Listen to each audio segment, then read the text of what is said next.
Doutor Iago, e em companhia da mestra Elina Zavascki. Elina, ela é mãe da Manu e da Estrela, é assentada em área de reforma agrária no estado do Pará, no assentamento Acapu, em Goianésia do Pará, licenciada em Educação do Campo, habilitada por área de conhecimento em Ciências Humanas e Sociais, na Universidade Federal do Pará, especialista em saberes africanos e afro-brasileiros na Amazônia, nas escolas públicas do Pará, mestra em sustentabilidade pelo MESPT e doutoranda no programa de pós-graduação em educação aqui da UNB. Elina, seja bem-vinda, é uma honra a gente receber você aqui hoje. Muitíssimo obrigada, eu que agradeço. Bem-vinda, Elina. E, para começar, nós gostaríamos de falar melhor da melhor coisa do mundo, farinha. A melhor coisa do mundo. A Casa de Farinha é seu território de vivência e também de pesquisa.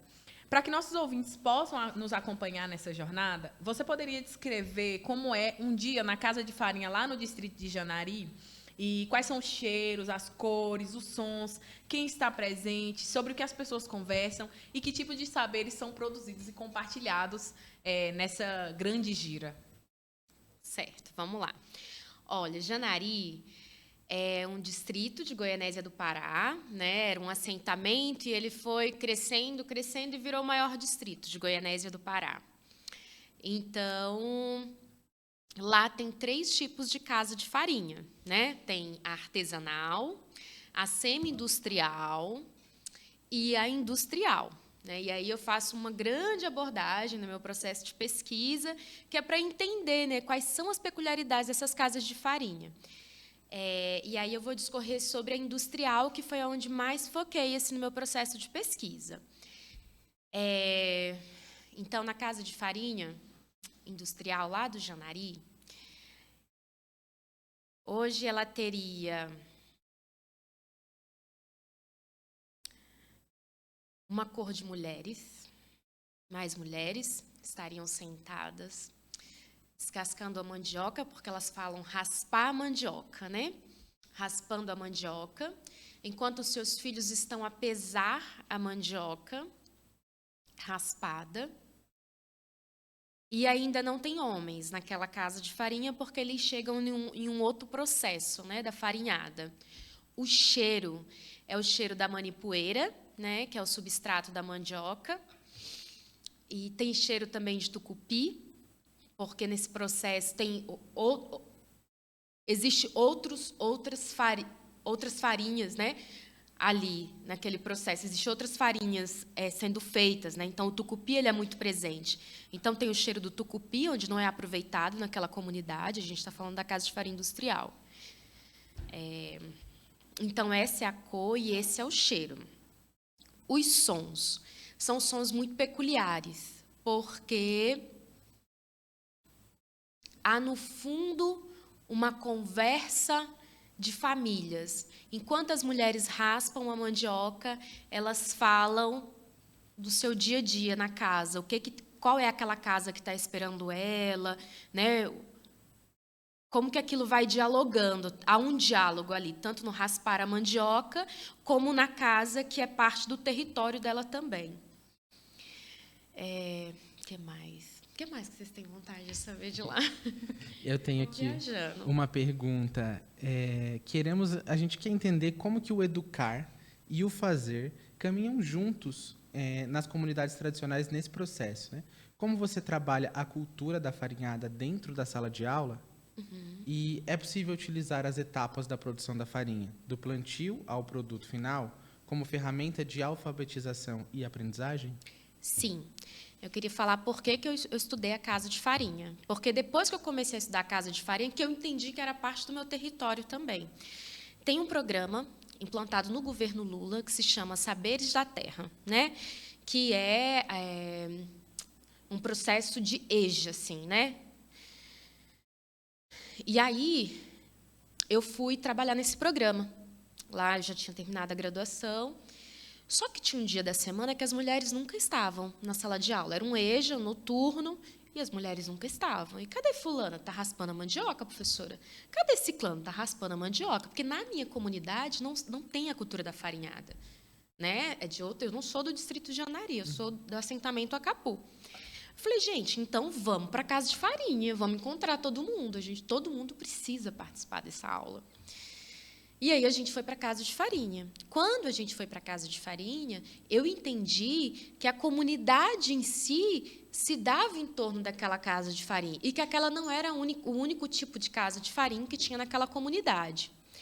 Então, a gente vai para a casa de farinha, a gente entende o que é a mão de obra precarizado. Aí a gente começa o processo de alfabetização. A gente começa a educar para a vida e com as coisas da vida. Então, a gente começa a entender uma mão de obra precarizada. E a gente começa a entender, dentro da aula de Ciências Humanas e Sociais, do curso de Saberes da Terra, que era também Saberes da Vida.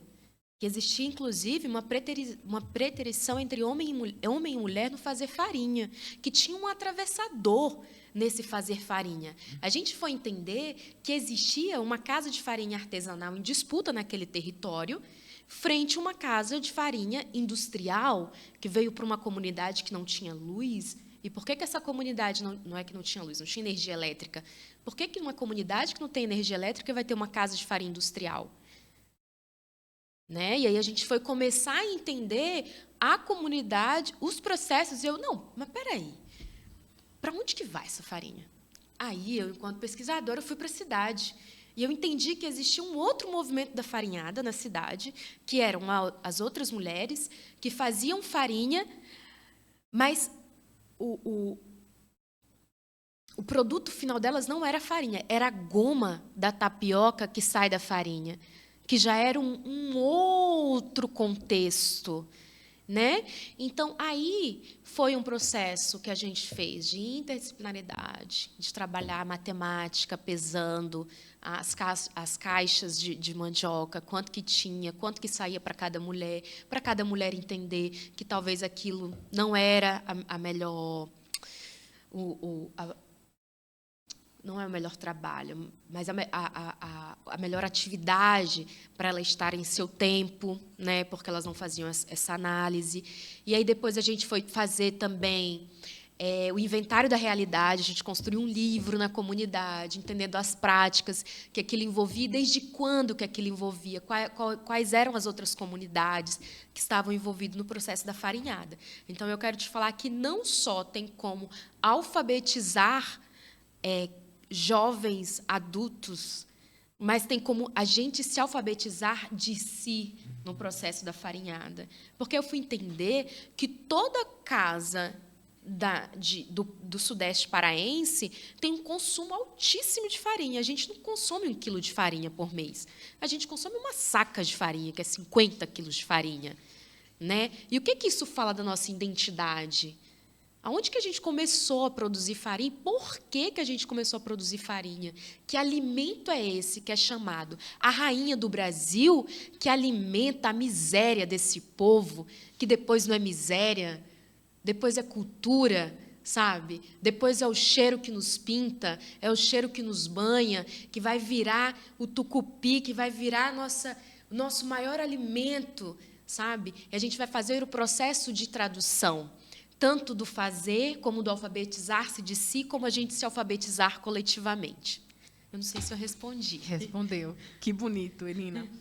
E nós sabemos que, em comunidades tradicionais, os ofícios não são apenas trabalho, né?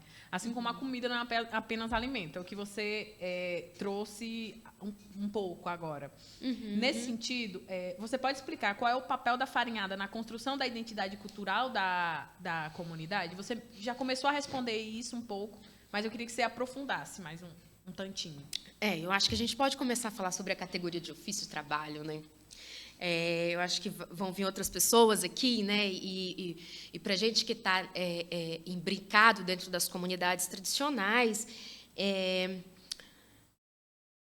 o trabalho ele assume uma outra categoria, né? E aí a gente pode falar de... Não estou falando que a gente não tem que definir a categoria trabalho, né? Eu estou falando que nós temos outras formas de traduzir o trabalho, né? E aí vou começar a te responder como que é essa forma de traduzir o trabalho intergeracional, né? Porque, tipo, na casa de farinha artesanal, todos têm uma tarefa, né? todos têm o seu papel no fazer farinha, né? Lá na minha dissertação de mestrado, eu vou trazendo muito timidamente, né?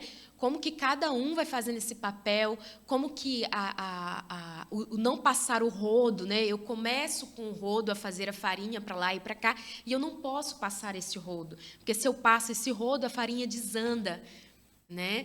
Qual o papel da criança, o brincar e o aprender dentro das casas de farinha, né? Ao mesmo tempo que o nosso cavalo é no pau do tipiti, né? Para poder prensar a farinha, para poder prensar a manipoeira e sair uma boa farinha mais tarde. Então, o ofício de fazer farinha, o fazer farinha, ele tem uma coisa que começa antes de chegar na casa de farinha, que é a troca de manivas, né? A gente faz a colheita das manivas e faz uma troca dessas manivas com os vizinhos. Então, o Adalberto Alvino de Oliveira, que é meu pai, que me ensinou a fazer farinha. Então, o Adalberto, nesse ano, ele colheu uma mandioca muito boa. Então, a raiz que fica, o caule que fica para fora, que é a maniva. Então, a gente pega isso e dá para o vizinho. Aí tem uma troca, a gente troca a maniva, né? E nesse mesmo processo de trocar a maniva, então vejam que fazer farinha começou lá atrás. A gente trocou a maniva. E para além disso, nossa, deu muito boa o meu plantio, não vou dar conta de fazer a farinha sozinho.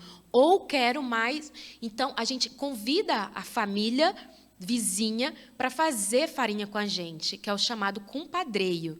Então, esse compadreio, fazer farinha não é um dia, são vários dias. Então, é a semana que a gente vai passar a semana inteira dentro da casa de farinha. Ou seja, vai ter o dia de raspar, entre raspar e colocar de molho para pubar, né? Que é para fermentar. Hoje eu entendo o que é fermentar, mas lá a gente fala pubar. É de um dia para o outro, e aí depois vai para a prensa. Então, assim, são dias intermináveis, né? Então, o fazer farinha começa antes, envolve muita gente, a depender da quantidade que a gente tem. Então, a gente faz farinha tanto de compadreio como de meia. O de meia é quando a gente não tem uma relação tão afinco, a família não vai toda para dentro da casa de farinha, mas, olha, no final, deu quanto? 10 sacas de farinha, 5 para cada, de meia. De compadreio, ele tem um outro lugar de produção, sabe? Nós estamos com o tempo apertado? Vamos, eu falo muito. Então, é isso. Então, como que define a identidade e a cultura, né? Como que isso vai se delinear? De várias formas. Desde a forma como a gente se relaciona para chamar alguém para fazer farinha com a gente, como a forma do próprio fazer farinha. Porque existem vários tipos de farinha, né? A branca, a mais fina, a mais colorida, sabe? Uhum. Tudo isso vai delineando a nossa identidade. Mana, para a gente fechar, considerando os processos de mudança e modernização, né, em curso, como a comunidade lida com essas transformações, né, pensando no garantir que as novas gerações se mantenham interessadas e deem continuidade nesse fazer tradicional da farinha? Tá. O nosso grande desafio hoje, né, é a padronização do fazer farinha. A gente já tem isso no Brasil, né, a padronização do fazer farinha, o índice de sujeidade das casas de farinha, né? Então, assim, ainda é pouco compreendido as formas tradicionais de fazer farinha. E aí eu costumava escrever o que eu falei anteriormente, né? Todos os sujeitos da comunidade têm um papel fundamental no fazer farinha, inclusive as galinhas. Porque as galinhas chegam dentro da casa de farinha, o que elas vão fazer? Elas vão fazer o trabalho de limpeza. Elas vão tirar as cascas dali. E os porcos que ficam mais lá? Eles vão pegar as partes maiores que a gente tirou da raspa da mandioca. Então, todos os sujeitos têm seu papel fundamental naquele fazer farinha. Porque a gente não faz farinha sozinho, a gente faz farinha só se for no coletivo. Então, essa mal compreensão do fazer farinha tradicional é uma ameaça, porque eles estão começando a limpar a casa de farinha. A casa de farinha já não pode ficar tão próxima da casa do agricultor. Não tem como a gente passar uma semana andando 3 km 2 km para chegar na casa de farinha. Algumas casas de farinha é parte das nossas casas, por isso que eu chamo de territórios no plural. São territórios no plural. Né? E essa má compreensão dos territórios está trazendo uma higienização para dentro do território. Uma higienização, não estou falando de limpeza, estou falando de higienização social. Então, está trazendo um processo de higienização social. Então, isso é uma das coisas que dificultam fazer farinha hoje. O segundo ponto é o atravessador. Nós ainda temos uma cultura de atravessadores, né, no estado do Pará muito grande, que dificulta a economia solidária local, né? E aí, o que isso reverbera na comunidade? Uma precarização da mão de obra, principalmente de mulheres que estão ali, né? Esse é um segundo ponto. O terceiro ponto, que eu diria, é a manutenção desse saber, né? A manutenção desse saber. Nós sabemos que hoje nós não temos lugares, pela má compreensão, nós não temos os lugares para trazer esse lugar da oralidade, para fazer a manutenção dos nossos saberes e fazeres, dos cheiros, das cores. Eu lembro, peguei meu trabalho para reler e eu começo assim: desde que o mundo é mundo, a gente faz assim. Né? Isso foi muito marcante para mim, ouvir as pessoas falando. E eu, não, mas como era que era? Porque eu cheguei em casa, eu fui perguntar para meu pai se ele fazia farinha. Ele, desde que o mundo é mundo, a gente faz assim. O que é isso, desde que o mundo é mundo? Aí eu cheguei num outro agricultor e perguntei: vem cá, seu João Batista, desde quando? Quem que ele ensinou a fazer farinha? Olha, desde que o mundo é mundo, a gente faz assim. Ou seja, tem uma intergeracionalidade tão grande no fazer farinha, mas tão grande, que o tempo ele perde a dimensão. Aí eu falei, olha, quando o tempo ganha nome, ele muda de textura. Só pode. Porque, olha isso, desde que o mundo é mundo, a gente faz assim. Então, eu acho que o lugar de socializar esse nós faz assim é algo que nos impede perceber esse nome que muda a textura do tempo. Acho que é isso. Que linda! Eu queria poder ficar aqui mais um tempo, assim, falando sobre farinha, falando sobre essa pesquisa maravilhosa da Elina.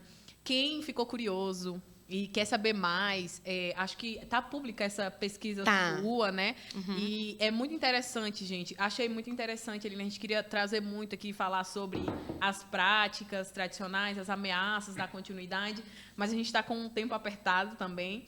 Mas, assim, agradecer e já fazer o convite para você retornar, para poder falar um pouco mais, porque farinha é bom e a gente... E aí traga um pouquinho da farinha também lá da sua terra para a gente poder provar aqui, né? Como diria aquela ciranda lá, só que entende de farinha, venha peneirar aqui. E é isso, assim, muito obrigada, muito importante receber você aqui para falar sobre esse tema. Esse rádio é um espaço para os nossos movimentos. Ela não é só indígena e quilombola, ela também é assentada, ela é tradicional, enfim, ela é de todos os povos. É de todos os povos. Isso.